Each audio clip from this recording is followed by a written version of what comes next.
Hi, everybody. We're here back with the Halloween Psychics, our special on the great psychics we're going to have working with us this Halloween, October 1st to the 31st, HalloweenPsychicFair.com, and you're going to have an opportunity to get great readings from great readers. And today we're going to be talking to Silas Mimir, one of the great psychics out there. And well, what do you do? I mean, what is it the type of psychic work you do? So I'll be doing tarot readings. I do Reiki healings, also pendulum readings, um, all in my repertoire.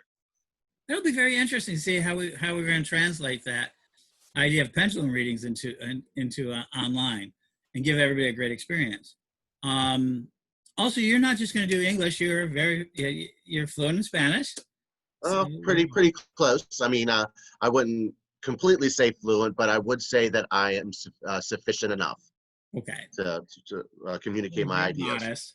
Um, that a lot of that is there. But how did you ever get into reading? I mean, how is it that brought you to be a reader?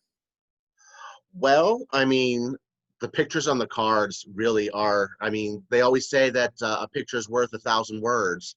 And really just looking at the details of the cards and picking out the little details on how it applies to the question. Really, the artwork is beautiful. Learning about the cards and all that stuff has just always been a great journey. Really in the last, well, I mean, I've been with the Correllian tradition in the last decade, and my mentor, friend, confidant, is just an amazing woman and just throws out just so much different information. She's just a fountain of knowledge. And I really, I mean, it helps to inspire people. And it's really gotten me more interested in it over the years. Of course, I'm speaking of Lady Stephanie, the first priestess of the Correllian tradition. Whom we will be interviewing, and has offered to do some readings, which is a rare treat for us all. Yeah, sure is. But it's true of yourself that you're an intuitive reader. You talked about the visual aspect, but do you feel that you're a spirit? Are you more spirit led? Are you more intuitive?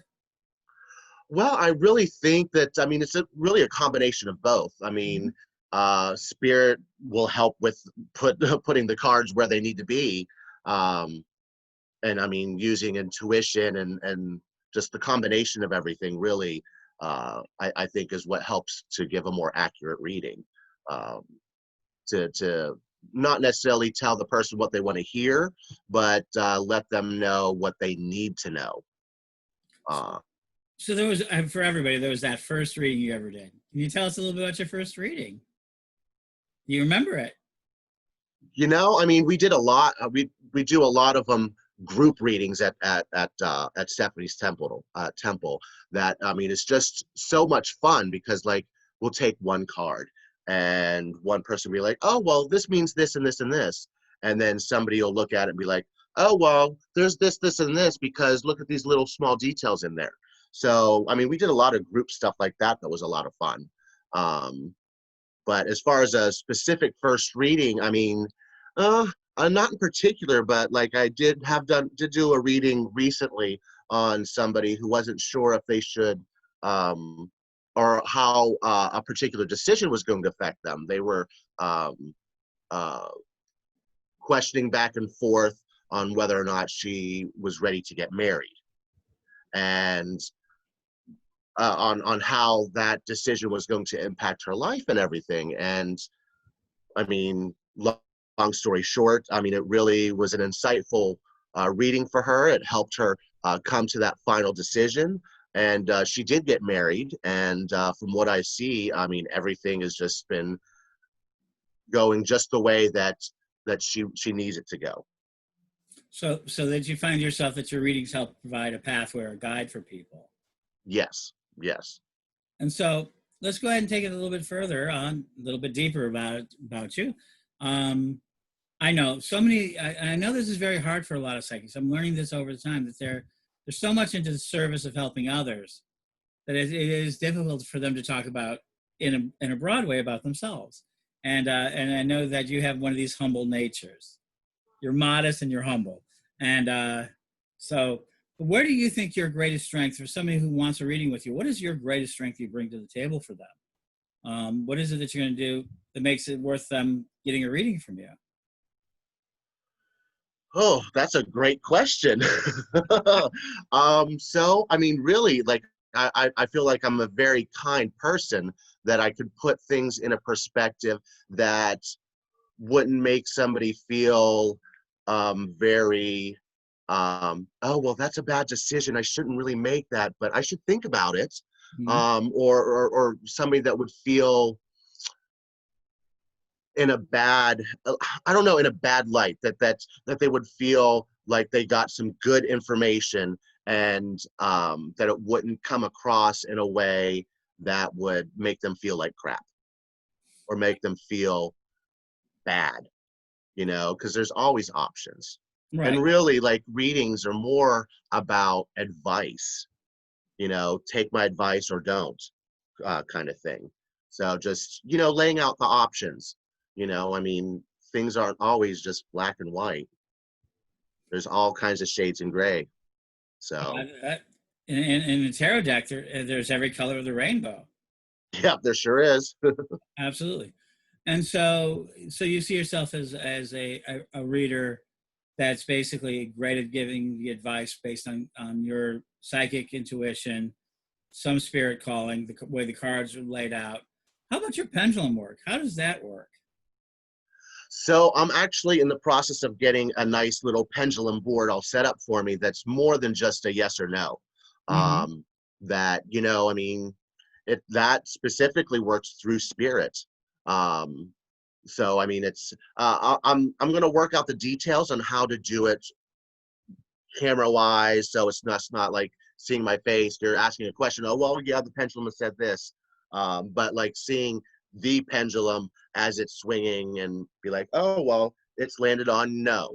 So maybe you should rethink that.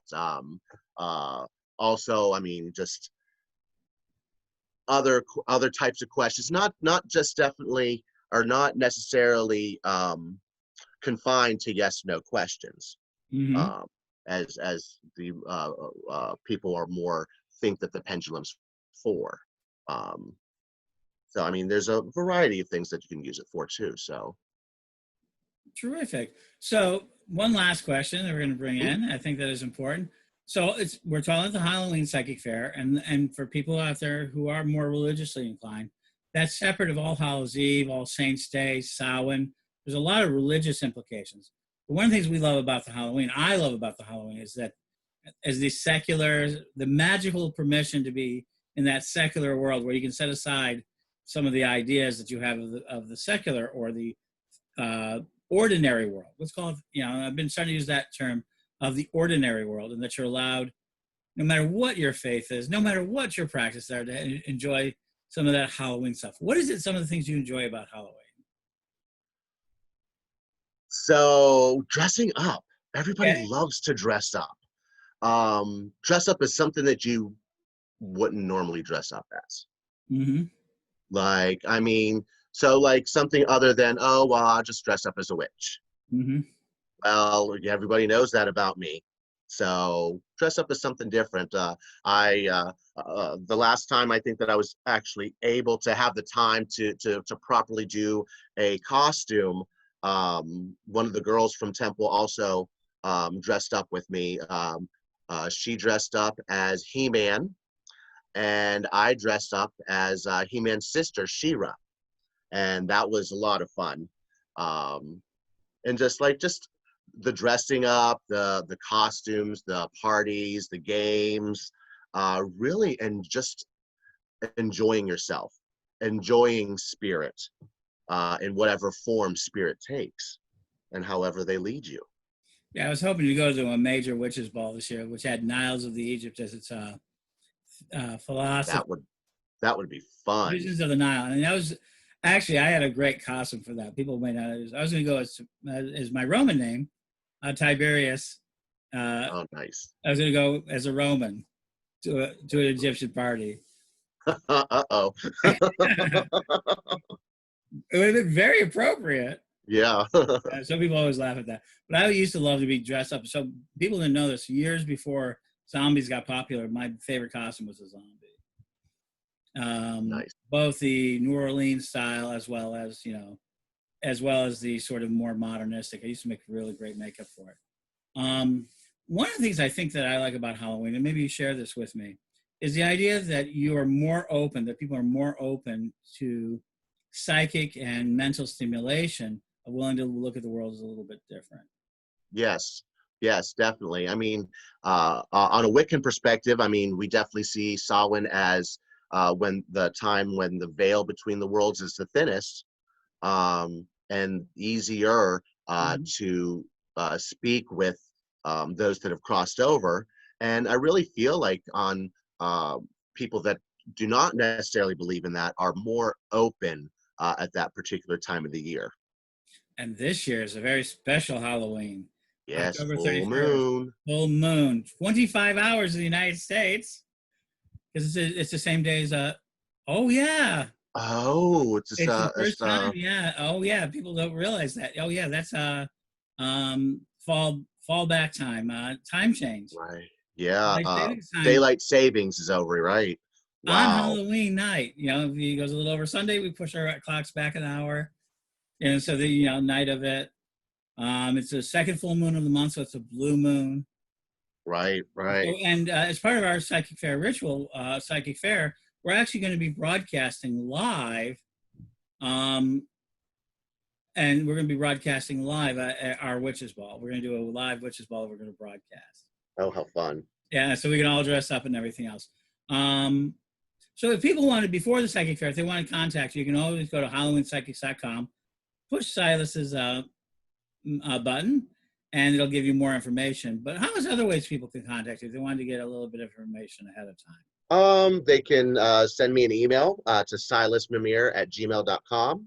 Pretty simple. There's some information. Oh, I have a Facebook page that's at Silas Mimir.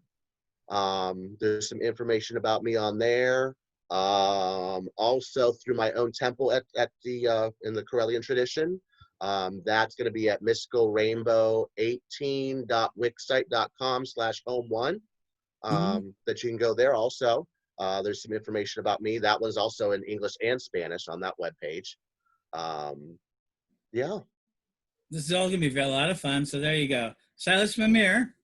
Go to HalloweenPsychics.com and you can check out everything there. And start pre-booking your appointments. We're going to start that. You can go there and you can start pre-booking some of this type of material too, because we're going to have a lot of fun in October. And I want to thank you for joining me today. Thanks for having me. Blessed be and happy Halloween. You too.